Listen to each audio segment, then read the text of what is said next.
ಶ್ರೀಗುರುಭ್ಯೋ ನಮಃ. ಹರಿ ಓಂ. ಯೋಂತಃ ಪ್ರವಿಶ್ಯ ಮಮ ವಾಚಮಿಮಾಂ ಪ್ರಸಪ್ತಾಂ ಸಂಜೀವಯತ್ಯಖಿಲ ಶಕ್ತಿಧರಸ್ವಧಾಮ್ನಾ ಅನ್ಯಾಂಶ್ಚ ಹಸ್ತಚರಣಶ್ರವಣತ್ವಗಾದೀನ್ ಪ್ರಾಣಾನ್ ನಮೋ ಭಗವತೆ ಪುರುಷಾಯ ತುಭ್ಯಂ. ಭವತಿ ದುನಭಾವಾದೇಳಮೋ ಕೋಪಿ ವಾಗ್ಮಿ ಜಡಮತಿರಪಿ ಜಂತುರ್ಜಾಯತೆ ಪ್ರಾಜ್ಞಮೌಲಿಃ.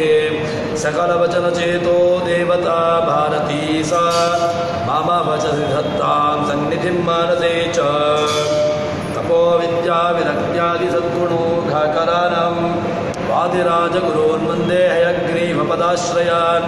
ಪೂಜ್ಯಾಯ ರಾಘವೇಂದ್ರಾಯ ಸತ್ಯಧರ್ಮರತಾಯ ಚ ಭಜತಾಂ ಕಲ್ಪವೃಕ್ಷಾಯ ನಮತಾಂ ಕಾಮಧೇನವೇ.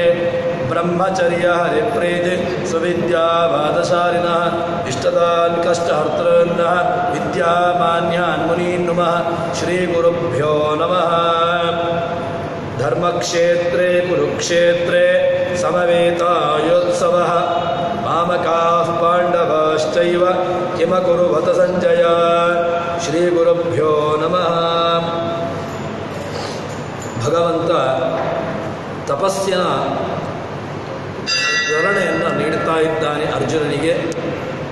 ಶಾರೀರಿಕ ತಪಸ್ಸು ಅಂತ ಹೇಳಿದ್ರೆ ಏನು? ಅದು ದೇವದ್ವಿಜ ಗುರು ಪ್ರಾಜ್ಞ ಪೂಜನಂ, ಶೌಚಂ, ಆರ್ಜವಂ, ಬ್ರಹ್ಮಚರ್ಯ, ಅಹಿಂಸಾ, ಶಾರೀರಂ ತಪ ಉಚ್ಯತೆ. ಬ್ರಹ್ಮಚರ್ಯ, ಅಹಿಂಸಾ ಇತ್ಯಾದಿಗಳೆಲ್ಲವೂ ಕೂಡ ಅದು ಶಾರೀರಿಕ ತಪಸ್ಸು ತನಿಸಿಕೊಳ್ಳುತ್ತದೆ. ಅದೇ ರೀತಿಯಾಗಿ ದೇವದ್ವಿಜ ಗುರು ಪ್ರಾಜ್ಞ ಪೂಜನ, ಗುರುಗಳಿಗೆ ಹಿರಿಯರಿಗೆ ಯಾರೆಲ್ಲ ತಿಳಿದವರು ಅಂತಿದ್ದಾರೋ ಅವರಿಗೆ ನೀಡತಕ್ಕಂತಹ ಗೌರವ ಇದು ಒಂದು ರೀತಿಯಾಗಿರತಕ್ಕಂತಹ ಪೂಜೆ ಅಂತ ಹೇಳ್ತಾನೆ. ತದನಂತರದಲ್ಲಿ ವಾಂಗ್ಮಯ ತಪಸ್ಸು ಅಂತ ಹೇಳಿದರೆ ಏನು? ಆ ವಾಂಗ್ಮಯ ತಪಸ್ಸು ಹೇಗೆ ಮಾಡಬೇಕು ಅಂತ ಅದನ್ನು ತಿಳಿಸ್ತಾ ಇದ್ದಾನೆ. ಅನುದ್ವೇಗಕರಂ ವಾಕ್ಯಂ ಸತ್ಯಂ ಪ್ರಿಯಹಿತಂಚಯತ್ ಸ್ವಾಧ್ಯಾಯ ಅಭ್ಯಸನಂ ಚೈವ ವಾಂಗ್ಮಯಂ ತಪ ಉಚ್ಯತೆ. ವಾಂಗ್ಮಯ ತಪಸ್ಸು ಅಂತ ಹೇಳಿದರೆ ಅದು ಅನುದ್ವೇಗಕರಂ ವಾಕ್ಯಂ. ಅನುದ್ವೇಗ, ತಾನು ಯಾವುದೋ ಒಂದು ಉದ್ವೇಗಕ್ಕೆ ಒಳಗಾಗಿ ಅದರಿಂದ ಒಂದು ಮಾತನ್ನು ಆಡಿಬಿಡುತ್ತಾನೆ. ಅದರಿಂದ ಏನಾಗ್ತದೆ ಅಂತಂದರೆ ಅದು ಇನ್ನೊಬ್ಬನ ಮನಸ್ಸನ್ನು ತುಂಬ ಅದು ಹಾನಿ ಮಾಡ್ತದೆ. ಯಾಕೆ? ಒಬ್ಬ ಒಳ್ಳೆಯ ಸಜ್ಜನ ವ್ಯಕ್ತಿಯನ್ನು ಅವನ ಮನಸ್ಸನ್ನು ನೋಯಿಸಿದರೆ ಆವಾಗ ಅವನು ಒಂದು ಕ್ಷಣ ಕಾಲವಾದರೂ ಕೂಡ ಮನಸ್ಸಿಗೆ ನೋವನ್ನು ಅವನ ಮನಸ್ಸಿಗೆ ನೋವನ್ನು ಉಂಟು ಮಾಡಿದ್ರಿಂದಾಗಿ ಅದು ನಮಗೆ ವ್ಯತಿರಿಕ್ತವಾಗಿರತಕ್ಕಂತಹ ಪರಿಣಾಮವನ್ನು ಅದು ಬೀಳ್ತದೆ. ಅದಕ್ಕೋಸ್ಕರ ಅನುದ್ವೇಗಕರಂ ವಾಕ್ಯಂ, ಯಾವುದೋ ಒಂದು ಉದ್ವೇಗಕ್ಕೆ ಒಳಗಾಗಿ ಆ ಉದ್ವೇಗದಿಂದಾಗಿ ತಾನು ಮಾತನ್ನು ಆಡಿಬಿಟ್ರೆ ಆವಾಗ ಅದರಿಂದ ಇನ್ನೊಬ್ಬನಿಗೆ ನೋವಾಗ್ತದೆ. ಅನುದ್ವೇಗಕರಂ ವಾಕ್ಯಂ. ಆದ್ದರಿಂದ ಉದ್ವೇಗಕ್ಕೆ ಒಳಗಾಗಿ ಇನ್ನೊಬ್ಬನ ಮನಸ್ಸನ್ನು ನೋಯಿಸುವಂತಹ ಮಾತನ್ನಾಡಬಾರ್ದು. ಸತ್ಯಂ, ಸತ್ಯವನ್ನು ಹೇಳಬೇಕು. ಏನು ಸತ್ಯ ಅಂತ ಹೇಳಿದರೆ ಏನು? ಅಪ್ರಿಯವಾದಂತಹ ಸತ್ಯವನ್ನು ಹೇಳಬಾರ್ದು. ನಬ್ರೂಯ ಸತ್ಯಂ ಅಪ್ರಿಯಂ. ಒಬ್ಬನಿಗೆ ತಾನು ಸತ್ಯವನ್ನೇ ಹೇಳಬೇಕು. ವಾಸ್ತವಿಕವಾಗಿ ಸತ್ಯಂ ವದ ಧರ್ಮಂ ಚರ ಇಂಥ ನಮಗೆ ಉಪನಿಷತ್ತು ನಮ್ಮನ್ನು ಎಚ್ಚರಿಸ್ತದೆ. ಸತ್ಯವನ್ನು ಹೇಳಬೇಕು. ಅದು ಯಾವ ರೀತಿಯಾಗಿರ್ತಕ್ಕಂಥ ಸತ್ಯ ಅಂತ ಹೇಳಿದ್ರೆ ಅಪ್ರಿಯವಾಗಿ ಇನ್ನೊಬ್ಬನನ್ನು ಮನಸ್ಸಿಗೆ ಹಾನಿಯನ್ನು ಉಂಟು ಮಾಡಿ ಅದರಿಂದ ಅವನು ಇನ್ನಷ್ಟು ಕುಗ್ಗಿ ಹೋಗುವಂತಹ ಆ ರೀತಿಯಾಗಿ ಈ ಸತ್ಯವನ್ನು ಹೇಳಿ ಅದರಿಂದ ಇವನಿಗೆ ಮತ್ತಷ್ಟು ಲಾಭ ಏನಿಲ್ಲ, ಅದರಿಂದ ನಷ್ಟವೇ ಆಗುವಂತಹದ್ದು. ಅದಕ್ಕೋಸ್ಕರ ಸತ್ಯಂ ಪ್ರಿಯಹಿತಂಚಯತ್ ಅಂತ ಕೃಷ್ಣ ಹೇಳ್ತಾನೆ. ಪ್ರಿಯಹಿತ, ಮತ್ತೊಬ್ಬನಿಗೆ ಹಿತವನ್ನು ಬಯಸುವಂತಹ ರೀತಿಯಲ್ಲಿ ಸತ್ಯವನ್ನು ಹೇಳಬೇಕು. ಸ್ವಾಧ್ಯಾಯ, ಇದು ಎಲ್ಲ ಕಾಲದಲ್ಲಿಯೂ ಕೂಡ ಕೃಷ್ಣ ಒತ್ತು ಕೊಟ್ಟು ಹೇಳಿದ್ದು ಯಾವುದಕ್ಕೆ ಅಂತ ಕೇಳಿದರೆ ಸ್ವಾಧ್ಯಾಯ. ನಾವು ಅಧ್ಯಯನ, ಸ್ವಾಧ್ಯಾಯ ಪ್ರವಚನ ಏವೇ ಜನಾಕೋ ಮೌದ್ಗಲ್ಯ ತದ್ಧಿತಪ ಅಂತ ಉಪನಿಷತ್ತು ಶಿಕ್ಷಾವಲ್ಲಿ ತೈತರೀಯ ಉಪನಿಷತ್ತು ನಮಗೆ ಹೇಳ್ತದೆ. ಸ್ವಾಧ್ಯಾಯ ಪ್ರವಚನ ಏವೇತಿ ನಾಕೋ ಮೌದ್ಗಲ್ಯ ತದ್ಧಿತಪ. ಯಾವುದು ತಪಸ್ಸು ಅಂತ ಹೇಳಿದ್ರೆ ಸ್ವಾಧ್ಯಾಯ, ನೀನು ಅಧ್ಯಯನವನ್ನು ಮಾಡಬೇಕು, ಅದನ್ನು ಉಪಕಾರ ಆಗುವ ಹಾಗೆ ಮತ್ತೊಬ್ಬನಿಗೆ ಹೇಳಬೇಕು. ಅಂದರೆ ಪಾಠ ಪ್ರವಚನ ಇದೆರಡೂ ಕೂಡ ತಮ್ಮ ಜೀವನದಲ್ಲಿ ಅಳವಡಿಸಿಕೊಳ್ಳಬೇಕು ಅಂತ ಹೇಳ್ತಾನೆ. ಸ್ವಾಧ್ಯಾಯ ಅಭ್ಯಸನಂ, ತಾನು ಅಧ್ಯಯನ ಮಾಡಿ ಅದನ್ನು ಚೆನ್ನಾಗಿ ಅಭ್ಯಾಸವನ್ನು ಮಾಡಬೇಕು. ಇದೆಲ್ಲವೂ ಕೂಡ ವಾಗೀಂದ್ರಿಯ. ನೀನು ಅಧ್ಯಯನ ಮಾಡ್ತೀಯಲ್ವ, ಅಧ್ಯಯನ ಮಾಡಿದ್ರಿಂದ ಏನಾಗ್ತದೆ ಅಂತಂದರೆ ನಿನ್ನ ವಾಗೀಂದ್ರಿಯ ಅದು ಒಂದಷ್ಟು ಕಾಲ ತಪಸ್ಸಿನ ರೀತಿಯಲ್ಲಿರ್ತದೆ. ಯಾವುದ್ಯಾವುದೋ ಹಾಳು ಹರಟೆಗಳಿಗೋಸ್ಕರ ಈ ನಾಲಿಗೆಯನ್ನು, ಈ ಬಾಯಿಯನ್ನು ಉಪಯೋಗಿಸುವುದಕ್ಕಿಂತ ಅದನ್ನು ಭಗವನ್ಮಯವಾಗಿ, ಭಗವತ್ ಪ್ರೀತಿಕರವಾಗಿ ಮಾಡುವಂತಹ ವಿಧಾನವನ್ನು ಕೃಷ್ಣ ನಮಗೆ ತೋರಿಸಿಕೊಡ್ತಾನೆ. ಸ್ವಾಧ್ಯಾಯಾಭ್ಯಸನಂ ಚೈವ ವಾಂಗ್ಮಯಂ ತಪಸ್, ಇದದು ವಾಂಗ್ಮಯ ತಪಸ್ಸು. ಇದನ್ನು ವಾಂಗ್ಮಯ ತಪಸ್ಸು ಅಂತ ಹೇಳ್ತಾರೆ. ಮನಃಪ್ರಸಾದ ಸೌಮ್ಯತ್ವಂ ಮೌನಂ ಆತ್ಮವಿನಿಗ್ರಹ ಭಾವಸಂಶುದ್ಧಿರಿತ್ಯೇತದ್ ತಪೋ ಮಾನಸ ಉಚ್ಯತೆ. ಇನ್ನು ಮಾನಸಿಕ ತಪಸ್ಸು ಏನು? ಮನಸ್ಸಿನಿಂದ ಮಾಡತಕ್ಕಂತಹ ತಪಸ್ಸು ಅಂದರೆ ಏನು? ಮನಸ್ಸಿಂದಲೂ ಕೂಡ ತಪಸ್ಸು ಮಾಡಲಿಕ್ಕೆ ಆಗ್ತದ ಅಂತ ಕೇಳಿದರೆ ಹೌದು, ಮಾಡಲಿಕ್ಕೆ ಬರ್ತದೆ. ಯಾವುದು? ಮಾಡುವ ವಿಧಾನ ಹೇಗೆ ಅಂತ ಕೇಳಿದರೆ ಒಳ್ಳೆಯ ಮನಃಪ್ರಸಾದ ಸೌಮ್ಯತ್ವಂ, ಮನಸ್ಸನ್ನು ಪ್ರಸಾದವಾಗಿ ಇಟ್ಟುಕೊಳ್ಬೇಕು. ಮನಸ್ಸಿನಲ್ಲಿ ಪ್ರಸಾದ ಅಂತ ಹೇಳಿದರೆ ಯಾವುದೋ ಕೆಟ್ಟ ವಿಚಾರಗಳಿಗೆ ಮನಸ್ಸನ್ನು ಕೊಡಬಾರ್ದು. ಕೆಟ್ಟ ವಿಚಾರಗಳ ಗೂಡಾಗಿ ಮನಸ್ಸನ್ನು ಪರಿಣಾಮ ಮಾಡಬಾರ್ದು. ಈ ಮನಸ್ಸಿಗೆ ಒಳ್ಳೆಯ ಸತ್ ವ್ಯವಸ್ಥೆಗಳನ್ನು, ಸತ್ ಚಿಂತನೆಗಳನ್ನು ನೀಡ್ತಾ ಹೋದೆವು ಅಂತ ಹೇಳಿದರೆ ಆವಾಗ ಅದು ಮನಸ್ಸಿನ ಪ್ರಸಾದ, ಮನಸ್ಸಿನ ತಪಸ್ಸು ತರಿಸಿಕೊಳ್ತದೆ. ಮನಃಪ್ರಸಾದ ಸೌಮ್ಯತ್ವಂ, ಸೌಮ್ಯ ಏನು ಸೌಮ್ಯ? ಕ್ರೂರ ಒಬ್ಬ ಏಳಿಗೆಯನ್ನು ಒಬ್ಬ ಸಾತ್ವಿಕನಾಗಿರ್ತಕ್ಕಂಥವನು ಅವನ ಏಳಿಗೆಯನ್ನು ನೋಡಿ ಅದನ್ನು ಸಹಿಸದೇ ಇರುವಂತಹದ್ದು ಇದು ಕ್ರೂರ ಮನಸ್ಥಿತಿ. ಒಬ್ಬನು ತನ್ನ ಸ್ವಾಭಾವಿಕ ಪರಿಶ್ರಮ, ಹೇಗೇಗೋ ಬಂದರೆ ಅದನ್ನು ಹೇಳುವಂಥದ್ದಲ್ಲ, ಸ್ವಾಭಾವಿಕವಾಗಿ ತನ್ನ ಪರಿಶ್ರಮವನ್ನು ಹಾಕಿ ಜೀವನದಲ್ಲಿ ಮೇಲಕ್ಕೆ ಬರ್ತಾ ಇದ್ದಾನೆ ಅಂತ ಹೇಳಿದಾಗ ಅವನನ್ನು ಕಂಡು ಅಸೂಯೆ ಪಡುವುದು. ಅವನು ಮೇಲಕ್ಕೆ ಬರ್ತಾ ಇದ್ದಾನೆ, ಅವನು ಉದ್ಧಾರ ಆಗ್ತಾ ಇದ್ದಾನೆ, ಅವನನ್ನು ಯಾವ ರೀತಿಯಾಗಿ ಕೆಳಕ್ಕೆ ಹಾಕೋದು, ಅವನನ್ನು ಯಾವ ರೀತಿಯಾಗಿ ನಾವು ಅವನತಿಯನ್ನು ಮಾಡಬಹುದು ಅಂತ ಹೇಳಿಕೊಂಡು ಕ್ರೂರ ರೀತಿಯಿಂದ ಚಿಂತಿಸುವಂತಹದ್ದು ಇದು ಇರಬಾರ್ದು. ಮೌನಂ ಆತ್ಮವಿನಿಗ್ರಹ, ಮೌನಂ ಅಂದರೆ ಮನನಂ ಅಂತ ಹೇಳ್ತಾನೆ. ಮನನ ಮಾಡಬೇಕು, ತಾನು ಅಧ್ಯಯನ ಮಾಡಿದ್ದನ್ನು ಮನನ ಮಾಡ್ತಾ ಇರಬೇಕು. ನಮಗೆ ಬೇಕಾದಷ್ಟು ಗ್ರಂಥಗಳಿದೆ, ಬೇಕಾದಷ್ಟು ವ್ಯವಸ್ಥೆಗಳಿದೆ, ಬೇಕಾದಷ್ಟು ಗ್ರಂಥ ರಾಶಿಗಳು ನಮ್ಮಲ್ಲಿದೆ. ಉಪನಿಷತ್ತುಗಳು, ಪುರಾಣಗಳು, ಇಂತಹ ಬೇಕಾದಷ್ಟು ನಮ್ಮಲ್ಲಿದೆ. ನಾವು ಅವೆಲ್ಲವನ್ನೂ ಕೂಡ ಬದಿಗೆ ಸರಿಸಿ ನಾವು ಅದರ ಕಡೆಗೆ ಕಿಂಚಿತ್ತೂ ಕೂಡ ಮನಸ್ಸನ್ನು ಹರಿಸುವುದಿಲ್ಲ. ನಮಗಿದು ಬೇಕಾಗಿಲ್ಲ. ಇದು ಯಾವುದೋ ಗುಡ್ಡ ಸಂಪ್ರದಾಯ, ಯಾರೋ ಹೇಳಿದ್ದು, ಅದು ನಮಗೋಸ್ಕರ ಹೇಳಿದ್ದಲ್ಲ, ಕೃಷ್ಣ ಹೇಳಿದ್ದು ಅರ್ಜುನನಿಗೆ, ನಮಗಿದು ಬೇಕಾಗಿಲ್ಲ ಅಂತ ನಮ್ಮ ಮನಸ್ಥಿತಿ ತುಂಬ ಅದನ್ನು ನಾವು ಕೆಳಮಟ್ಟಕ್ಕೆ ಕೊಂಡು ಹೋಗಿ ಆ ರೀತಿಯಾಗಿ ನಾವು ಚಿಂತನೆಯನ್ನು ಇಟ್ಟಿದ್ದೇವೆ. ಆದರೆ ಕೃಷ್ಣ ಹೇಳುವಂತಹ ಮಾತುಗಳು ಏನು ಅಂತ ಕೇಳಿದ್ರೆ ಮನಃಪ್ರಸಾದ ಸೌಮ್ಯತ್ವಂ ಮೌನಂ, ನೀನು ಮೌನಿಯಾಗಿರಬೇಕು. ಮೌನಿಯಾಗಿರಬೇಕು ಅಂತ ಹೇಳಿದ್ರೆ ಗುಮ್ಮನಾಗಿ ಸುಮ್ಮನೆ ಕೂತ್ಕೊಳ್ಬೇಕು ಅಂತಲ್ಲ. ಮತ್ತೇನು ಅಂತಂದರೆ ಆ ಮನಸ್ಸಿನಲ್ಲಿ ಚಿಂತನೆಯನ್ನು ಮಾಡ್ತಾ ಇರಬೇಕು. ಭಗವಂತನ ವಿಶಿಷ್ಟ ವಿಚಾರಗಳು, ಭಗವಂತನ ವಿಶಿಷ್ಟ ಸಾಮರ್ಥ್ಯಗಳು, ಭಗವಂತನ ವಿಶಿಷ್ಟವಾಗಿರತಕ್ಕಂತಹ ಆ ಚರ್ಯಗಳು, ಈ ಪ್ರಕೃತಿಯಲ್ಲಿ ಆಗತಕ್ಕಂತಹ ವಿಶೇಷವಾಗಿರತಕ್ಕಂತಹ ಎಲ್ಲ ವೈಶಿಷ್ಟ್ಯತೆಗಳನ್ನು ನಾವು ನೋಡಬೇಕು. ಅದನ್ನು ಒಂದು ರೀತಿಯಲ್ಲಿ ನಾವು ಅದನ್ನು ನೋಡಿದಾಗ ಆ ಭಗವಂತನ ಗುಣಗಳು ಅದೆಲ್ಲ ನಮಗೆ ಆ ಚಿಂತನೆಗೆ ನಮಗೆ ಬರ್ತದೆ. ಕೃಷ್ಣ ಹೇಳುವಂತಹದ್ದು ಮೌನಂ. ಇನ್ನೊಂದು ಆತ್ಮವಿನಿಗ್ರಹ. ಆತ್ಮನ ನಿಗ್ರಹ, ಆತ್ಮ ಮನಸ್ಸನ್ನು ನಮಗೆ ಕೃಷ್ಣ ತುಂಬ ಕಡೆ ಯಾಕೆ ಆ ಮನಸ್ಸುಗಳಿಗೆ ತುಂಬ ಪ್ರಾಮುಖ್ಯತೆ ಕೊಟ್ಟ ಅಂತ ಗೊತ್ತಾಗಿಲ್ಲ. ಮನಸ್ಸನ್ನು ತುಂಬ ಕಡೆಗೆ ಹೇಳ್ತಾನೆ ಅವನು, ನೀನು ಮನಸ್ಸನ್ನು ಗೆಲ್ಲಬೇಕು ಅಂತ ಹೇಳಿದ್ದು ಹೊರತು ಯಾಕೆ ಅಂತ ಕೇಳಿದರೆ, ನಾವು ಎಲ್ಲರೂ ಕೂಡ ಮನಸ್ಸನ್ನು ಹಿಡಿದಿಟ್ಟುಕೊಳ್ಳುವಲ್ಲಿ ನಾವು ತುಂಬ ವಿಫಲರಾಗಿ ಬಿಡ್ತೇವೆ. ಯಾಕೆ ಅಂತ ಕೇಳಿದರೆ, ಒಂದು ಕ್ಷಣ ನಾವು ಪಾಠ ಮಾಡುವಾಗಲಿ ಅಥವಾ ಯಾವುದೋ ಒಂದು ವಿಚಾರವನ್ನು ಹೇಳ್ತಾ ಇರುವಾಗ ನಮಗೇನಾಗ್ತದೆ ಅಂತಂದರೆ, ಮನಸ್ಸು ಅದು ತಿರುಗಾಡಿ ಬಿಡ್ತದೆ. ಅದು ಯಾವ ವಿಷಯವನ್ನು ಹೇಳ್ತಾ ಇದ್ದಾರೋ ಅದು ಅದರಲ್ಲಿ ಒಂದು ಕ್ಷಣವೂ ಕೂಡ ಅದನ್ನು ಕೇಳಲಿಕ್ಕೆ ಹೋಗೋದಿಲ್ಲ.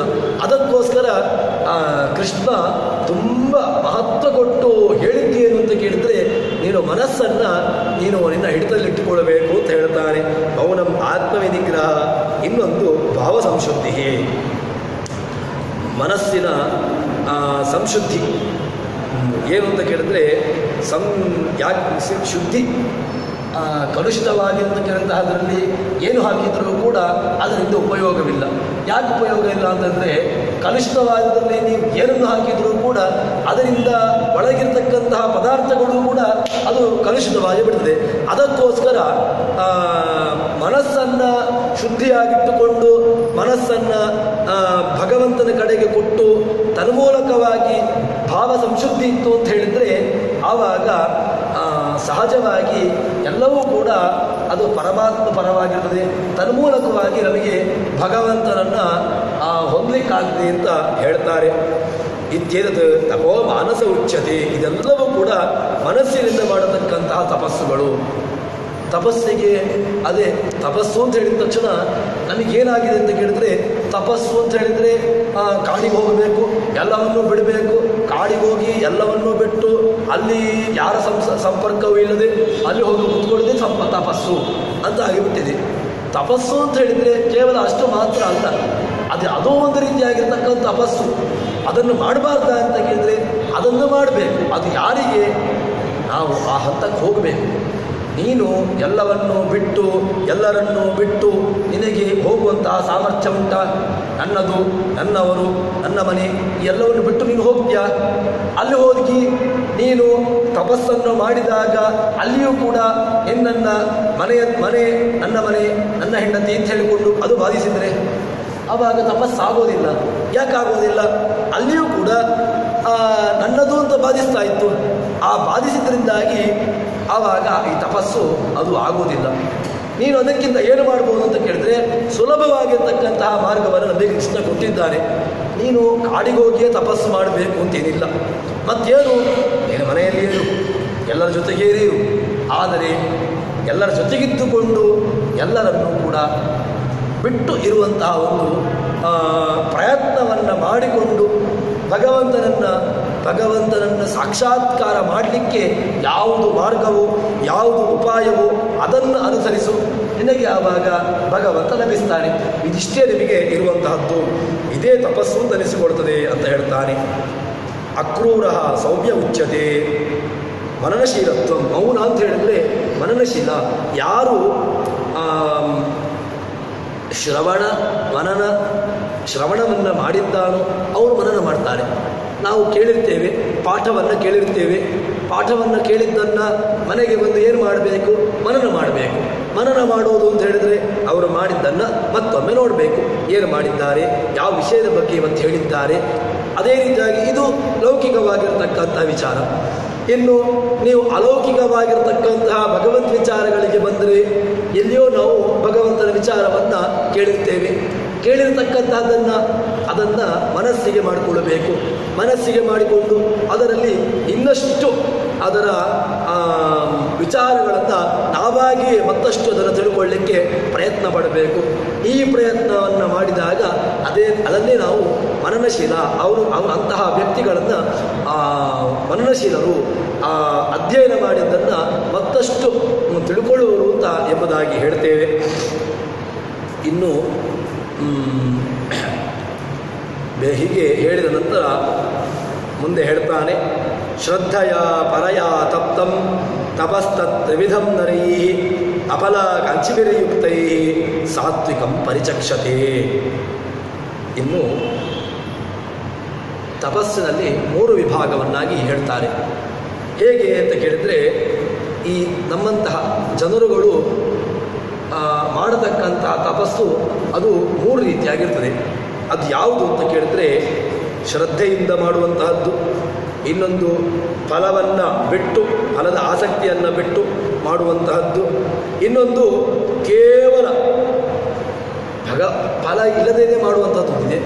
ಇನ್ನೊಂದೇನು ಅಂತ ಕೇಳಿದ್ರೆ, ಭಗವದ್ ಅರ್ಪಣಾ ಬುದ್ಧಿಯಾಗಿರತಕ್ಕಂತಹ ಯೋಗ, ಪೂರ್ಣವಾಗಿ ತನ್ನನ್ನು ಭಗವಂತನಿಗೆ ಅರ್ಪಿಸಿ, ನನ್ನ ಜೀವನ ಇದು ನನ್ನದಲ್ಲ, ಮತ್ತೇನು ಇದು ಭಗವಂತ ಕೊಟ್ಟ ಭಿಕ್ಷೆ, ಇದನ್ನು ನಾನು ಅವನಿಗೋಸ್ಕರ ನಾನು ಇದನ್ನು ಉಪಯೋಗಿಸ್ತೇನೆ ಅಂತ ಹೇಳಿಕೊಂಡು ಈ ರೀತಿಯಾಗಿರ್ತಕ್ಕಂತಹ ಚಿಂತನೆಯಿಂದ ಮಾಡತಕ್ಕಂತಹದ್ದು ಕೂಡ ಅದು ತಪಸ್ಸು ತಲೆಗೊಳ್ಳದೆ.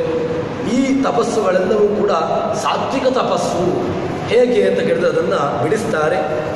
ಈಗ ಪರಮ ಶ್ರದ್ಧೆಯಿಂದ ಮಾಡತಕ್ಕಂತಹ ತಪಸ್ಸು ಒಂದು, ಇನ್ನೊಂದು ಫಲದ ಆಸಕ್ತಿ, ಫಲವನ್ನು ಬಯಸಬಾರದು. ಭಗವಂತ ನೀನು ಕೊಟ್ಟಿದ್ದು, ಅದಕ್ಕೋಸ್ಕರ ನಾನು ಇದನ್ನು ಮಾಡ್ತೇನೆ ಅಂತ ಹೇಳಿಕೊಂಡು ಮಾಡತಕ್ಕಂತಹದ್ದು. ಇನ್ನೊಂದೇನು ಅಂತ ಕೇಳಿದ್ರೆ, ಭಗವದ್ ಅರ್ಪಣಾ ರೂಪವಾಗಿರತಕ್ಕಂತಹ ಯೋಗ, ಆ ರೀತಿಯಾಗಿ ಮಾಡತಕ್ಕಂತಹ ತಪಸ್ಸನ್ನು ಇದು ತಪಸ್ಸು ಅಂತ ಹೇಳ್ತಾರೆ. ಇದು ಎಲ್ಲವೂ ಕೂಡ ಈ 3 ಬಗೆಯೂ ಕೂಡ ಸಾತ್ವಿಕವಾಗಿರ್ತಕ್ಕಂಥ ತಪಸ್ಸು. ಯಾಕೆ? ಮೊದಲಿದ್ರಲ್ಲಿಯೂ ಕೂಡ ಪರಮ ಶ್ರದ್ಧೆ, ಭಗವಂತನ ಮೇಲೆ ಉತ್ಕಟವಾಗಿರ್ತಕ್ಕಂತಹ ಶ್ರದ್ಧೆ, ತನ್ಮೂಲಕವಾಗಿ ಅವನು ಕರ್ಮವನ್ನು ಮಾಡ್ತಾನೆ. ಇನ್ನು ಎರಡನೆಯವನು ಫಲದಲ್ಲಿ ಆಸಕ್ತಿ ಇಲ್ಲ, ಫಲ ಬೇಡ, ನಾನು ಮಾಡ್ತೇನೆ, ಫಲ ಬೇಕಾಗಿಲ್ಲ, ಕೊಟ್ಟರೆ ತಗೊಳ್ತೇನೆ ಅಂತ ಹೇಳಿಕೊಂಡು ಆ ರೀತಿಯಾಗಿರ್ತಕ್ಕಂತಹ ಚಿಂತನೆ. ಇನ್ನೊಂದು ಭಗವಂತ ಪ್ರೀತಿ ಆಗಲಿ ಅಂತ ಹೇಳಿಕೊಂಡು ಆ ರೀತಿಯಾಗಿ ಮಾಡತಕ್ಕಂತಹ ಒಂದು ಕರ್ಮಗಳು. ಹೀಗೆ ಆ ಫಲದಲ್ಲಿ ಒಂದೊಂದು ರೀತಿಯಾಗಿರ್ತಕ್ಕಂತಹ ಆ ವ್ಯವಸ್ಥೆಯನ್ನು ಕೃಷ್ಣ ಹೇಳ್ತಾನೆ. ಇದೆಲ್ಲವೂ ಕೂಡ ಈ 3 ತಪಸ್ಸುಗಳು ಕೂಡ ಸಾತ್ವಿಕ. ಇದನ್ನು ಯಾರು ಬೇಕಾದರೂ ಮಾಡಬಹುದು. ಅದರಿಂದ ಏನಾಯಿತು? ಸಾತ್ವಿಕ ತಪಸ್ಸನ್ನೇ ನಾವು ನಮ್ಮಲ್ಲಿ ಅಳವಡಿಸಿಕೊಳ್ಳಬೇಕು. ನಮಗೆ ಯಾವುದು ವಿಹಿತ? ಸಾತ್ವಿಕ ತಪಸ್ಸು ನಮಗೆ ವಿಹಿತ. ಸಾತ್ವಿಕವಾಗಿದ್ದದನ್ನು ನಾವು ಮಾಡಿದೆವು ಅಂತ ಹೇಳಿದರೆ ಆವಾಗ ನಮಗೆ ಭಗವಂತ ನಮಗೆ ನಮ್ಮ ವಿಷಯದಲ್ಲಿ ಪ್ರಸನ್ನನಾಗ್ತಾನೆ ಅಂತ ಹೇಳ್ತಾರೆ. ತದನಂತರದಲ್ಲಿ ಸತ್ಕಾರಮಾನ ಪೂಜಾರ್ಥಂ ತಪೋದಂಭೇನ ಚೈವಯತ್ ಕ್ರಿಯತೆ ಹೃದಯ ಪ್ರೋಕ್ತಂ ರಾಜಸಂ ಚಲಂ ಅಧ್ರುವಂ. ಇನ್ನೊಂದು ನಿನ್ನೆ ಒಂದು ವಿಷಯವನ್ನು ಹೇಳಿದ್ದ, ದಂಭಾಹಂಕಾರ ಸಂಯುಕ್ತ ಅಂತ. ಅದೇನು ಅಂತ ಕೇಳಿದ್ರೆ, ಒಬ್ಬನು ಮನೆಯಲ್ಲಿ ಪೂಜೆ ಮಾಡಿದ, ಅವನು ಒಂದಷ್ಟು ತುಂಬ ಅದ್ಧೂರಿಯಾಗಿ ಕರ್ಮವನ್ನು ಮಾಡಿದ ಅಂತ ಹೇಳಿಕೊಂಡು ಅವನ ಮನೆಯಲ್ಲಿ ಅದ್ಧೂರಿ ಆಯ್ತಲ್ವ, ನಮ್ಮ ಮನೆಯಲ್ಲೂ ಕೂಡ ಅದ್ಧೂರಿ ಆಗಬೇಕು ಅಂತ ಚಿಂತನೆ. ಅದಕ್ಕೋಸ್ಕರ ಒಂದು ರೀತಿಯಾಗಿ ಕರ್ಮವನ್ನು ಮಾಡೋದು, ಇದು ಒಳ್ಳೆಯದಲ್ಲ. ಯಾಕೆ ಅಂತ ಕೇಳಿದ್ರೆ ಕೃಷ್ಣ ಹೇಳ್ತಾನೆ, ಸತ್ಕಾರ ಮಾನ ಪೂಜಾರ್ಥಂ ತಪೋ ದಂಭೇನ ಚೈವಯತ್. ತತ್ ನೀನು ಕರ್ಮವನ್ನು ಮಾಡಿದ್ರಿಂದಾಗಿ ಏನು ಅಂತ ಕೇಳಿದ್ರೆ, ಏನೋ ಒಂದು ಮನೆ ಕಟ್ಟಿಸ್ತಾನೆ, ಏನೋ ಒಂದು 4 ಜನರಿಗೆ ಉಪಯೋಗವಾಗಲಿ ಅಂತ ಹೇಳಿಕೊಂಡು ಕೆರೆಯನ್ನು ಬಾವಿಯನ್ನು ಮಾಡ್ತಾನೆ, ಅದರಿಂದಾಗಿ ಒಂದು 4 ಜನರಿಗೆ ಉಪಯೋಗವಾಗಲಿ ಅಂತ ಹೇಳಿಕೊಂಡು ಮಾಡ್ತಾನೆ. ಆದರೆ ಅವನಿಗೆ ಇಚ್ಛೆ ಏನಿರ್ತದೆ ಗೊತ್ತುಂಟ? ಸತ್ಕಾರ, ನನಗೆ ದೊಡ್ಡ ಸ್ಟೇಜ್ ಹಾಕಬೇಕು, ದೊಡ್ಡ ಸ್ಟೇಜಲ್ಲಿ ನನ್ನನ್ನು ಕರಿಬೇಕು, ಅಲ್ಲಿ ನನಗೆ ಮಾಲೆ ಹಾಕಬೇಕು, ಅಲ್ಲಿ ನನಗೆ ಈ ಶೀಲ್ಡು ಇತ್ಯಾದಿಗಳನ್ನೆಲ್ಲ ಕೊಡಬೇಕು, ಒಂದು 4 ಜನರನ್ನು ನೋಡಬೇಕು ಅಂತ ಹೇಳಿಕೊಂಡು ಇರ್ತದೆ. ಇದು ನೀನು ಮಾಡಿದರೆ, ನೀನು ಮಾಡಿದ್ದುಂಟಲ್ವ, ಅದು ಎಲ್ಲವೂ ನೀರಲ್ಲೇ ಹೋಗಿ ಮಾಡಿದಾಗಿ. ನೀನದು ಮಾಡಿಯೂ ಕೂಡ ಬೇರೆ ಪ್ರಯೋಜನ ಇಲ್ಲ. ಸತ್ಕಾರ, ನಿನಗೆ ಸತ್ಕಾರ ಬೇಕು ಅಂತ ಹೇಳಿಕೊಂಡು ನೀನು ಮಾಡ್ತೀಯಲ್ವ, ಅದು ಬೇಕಾಗಿಲ್ಲ. ಸನ್ಮಾನ ಮಾಡಬೇಕು, ನನಗೆ ದೊಡ್ಡ ಸಭೆ ಮಾಡಬೇಕು, ಅಲ್ಲಿ ನನ್ನನ್ನು ಕರೀಬೇಕು, ಅಲ್ಲಿ ನನಗೆ ಎಲ್ಲ ವ್ಯವಸ್ಥೆಗಳನ್ನು ತೋರಿಸಬೇಕು ಅಂತ ಹೇಳಿಕೊಂಡು ನಾನು ಮಾಡಿದ್ದು ಅಂತ ಹೇಳಬೇಕು. ಇವರು ಇಂತಹ ವ್ಯಕ್ತಿಗಳು ಇಂತಹ ಸೇವೆಯನ್ನು ಮಾಡಿದ್ದಾರೆ ಅಂತ ಹೇಳಿಕೊಂಡು 4 ಜನರಿಗೆ ಗೊತ್ತಾಗುವ ಹಾಗೆ ಮಾಡಿದರೆ ಅದು ಏನು ಪ್ರಯೋಜನವಿಲ್ಲ. ಪ್ರಯೋಜನವಿದ್ದದನ್ನು ಮಾಡಬೇಕು. ಯಾವುದು ಪ್ರಯೋಜನವಿಲ್ಲದನ್ನು ಮಾಡಿಯೂ ಕೂಡ ಅದು ಪ್ರಯೋಜನವಿಲ್ಲ. ಸತ್ಕಾರಮಾನ ಪೂಜಾರ್ಥಂ ತಪೋ ದಂಭೇನ, ಇನ್ನೊಂದು ದಂಭ, ಅಹಂಕಾರ, ಜಂಭ. ಜಂಭದಿಂದಾಗಿ ಹೇಗೆ ಅಂತ ಕೇಳಿದರೆ, ನಾನು ಮಾಡಿದ್ದು, ನನ್ನಿಂದಾಯಿತು, ನಾನು ಇದೆಲ್ಲ ಮಾಡಿದೆ, ಮನೆ ಕಟ್ಟಿಸಿದೆ, ಅವರ ಹತ್ರ ಇರಲಿಲ್ಲ ಅಂತ ಹೇಳಿಕೊಂಡು ಒಂದು ರೀತಿಯಾಗಿರ್ತಕ್ಕಂತಹ ಅಹಂಕಾರ. ಆವಾಗ ಅದು ಕೂಡ ಪ್ರಯೋಜನಕ್ಕೆ ಬರೋದಿಲ್ಲ. ನೀನು ತಗ್ಗಿ ಬಗ್ಗಿ ಭಗವಂತ ನನ್ನ ಕೈಯಿಂದ ಮಾಡಿಸಿದ, ನನ್ನ ಮೂಲಕವಾಗಿ ಸಂಪತ್ತು ನನ್ನದಲ್ಲ, ನಾನು ಏನೋ ನನ್ನ ಪ್ರಯತ್ನದಿಂದಾಗಿ ಒಂದು ಯಾವುದೋ ಒಂದು ಸಂಪತ್ತಿತ್ತು, ಅದನ್ನು ನಾನು ಭಗವಂತನಿಗೋಸ್ಕರ ಅರ್ಪಿಸ್ತೇನೆ ಅಂತ ಹೇಳಿಕೊಂಡು ನೀನು ಕರ್ಮವನ್ನು ಮಾಡಿದಾಗ ಅದು ಸಾತ್ವಿಕ ಅನ್ನಿಸಿಕೊಳ್ತದೆ. ನೀನು ಅಹಂಕಾರ ಜಂಭದಿಂದಾಗಿ ನೀನು ಮಾಡಿದ್ಯೋ ವ್ಯರ್ಥ, ಬೇಕಾಗಿಯೇ ಇಲ್ಲ. ಅಂತಹ ಪೂಜೆಯನ್ನು ಭಗವಂತ ಯಾವತ್ತೂ ಕೂಡ ಸ್ವೀಕಾರ ಮಾಡುವುದಿಲ್ಲ.